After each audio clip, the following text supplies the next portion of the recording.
I just saw Blade Runner 2049 just less than like an hour ago, and I have to say, probably has to be one of the best movies I've ever seen in a long, long time.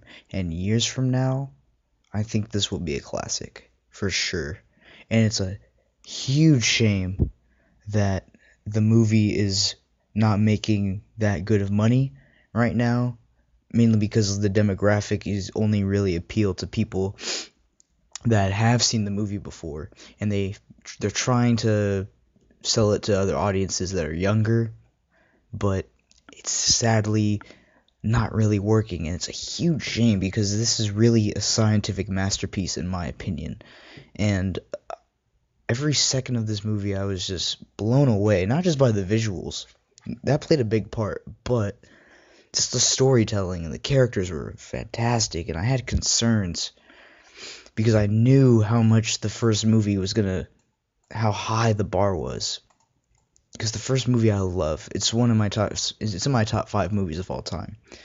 Uh, and Blade Runner 2049 had a bar that it had to meet, and I think it met it, and I think it surpassed it because, oh my man, the film is just so good. I'm still like just shaking with like excitement from watching it. I mean, it was so faithful.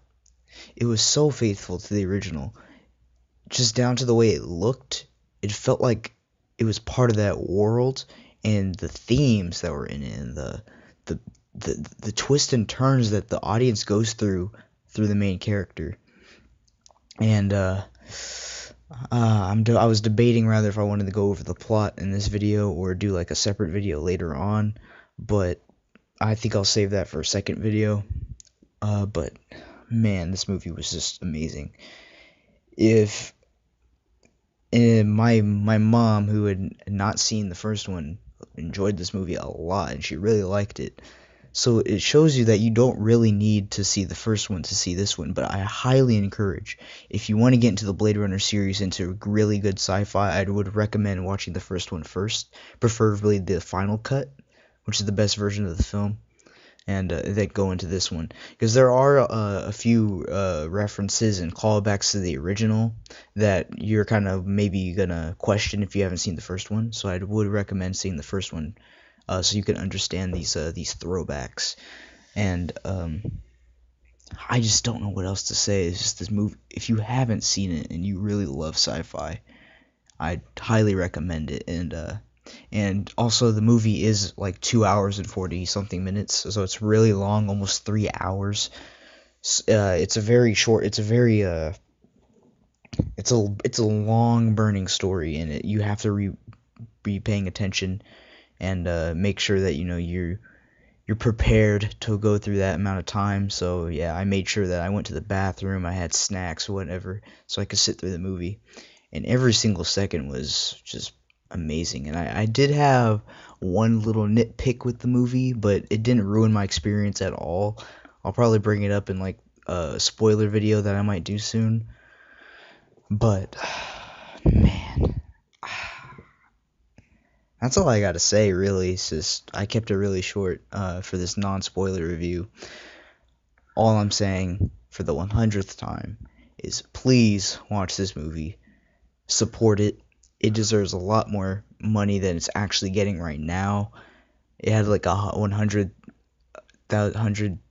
million budget or something like that, and it's only really making like 30 million. And it's a big shame. It's a big shame for such a scientific masterpiece that this movie really is. And of course, that's just my opinion. If you have seen the movie and you didn't think it was a masterpiece like I think it is, comment below and tell me what problems you had with the film, or if you liked it just like me. Let's talk about it, because this movie there's a lot to go over, and I can't put it all in this video right now. That's why spoiler video is coming out soon, where I talk about the film. And yeah, I hope you enjoyed this. Stay tuned for the next episode, which I will most likely be doing spoiler review and talking really in depth about the movie. So if you want to see that, do see the movie, because the movie will get spoiled. I'll see you in the next one. Bye.